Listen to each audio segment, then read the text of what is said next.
Yagat, YMSG, yung mga senador, mga legendary. Pagkatapos ng kasal mo pa na talaga doon, di ba? Tiga-US ako.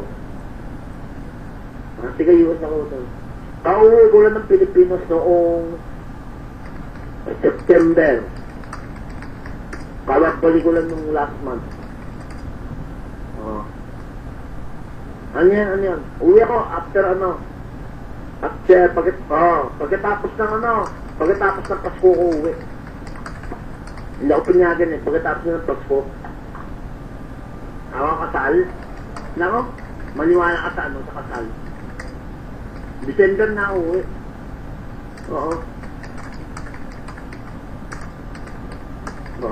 Ang kasal, mahirap ikasal.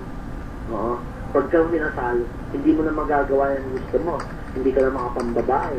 Hindi ka na makapag-gym, di ba? Palay ka lang lagi sa bahay. Hayaan mo na yung mga babae yan.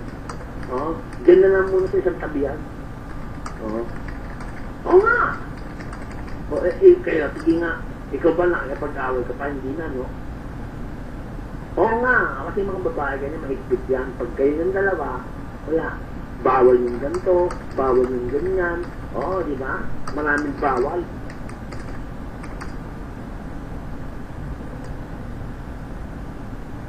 Good luck, utol. Good luck. Mabuti ka pa. Kumbaga, ikay pupunta na sa tahimik na sitwasyon.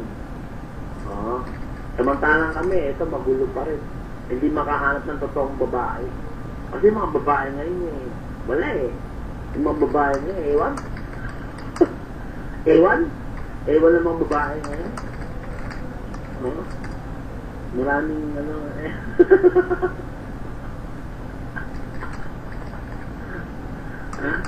mga ewan ng babae ngayon, katulad niya si Vampira, single daw, meron namang pang-asawa. Mga ewan nga babae ngayon. Mga babaeng ewan.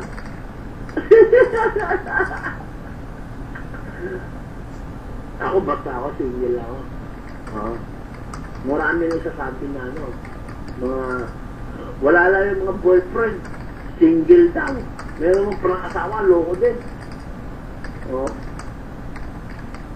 Si Utol, ang exempted na siya, matino na yan, si Utol bad boy. Kami, hindi na kami nagtitino.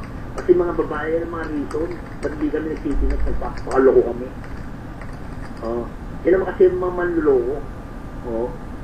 Mga babaeng manluloko. Di ba, tanda mo?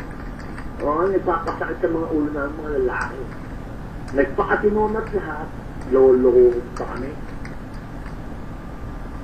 Aba, karamihan niya, maraming malanding babae. Kabata-bata pa, hindi pa nireregla, naglalandi na.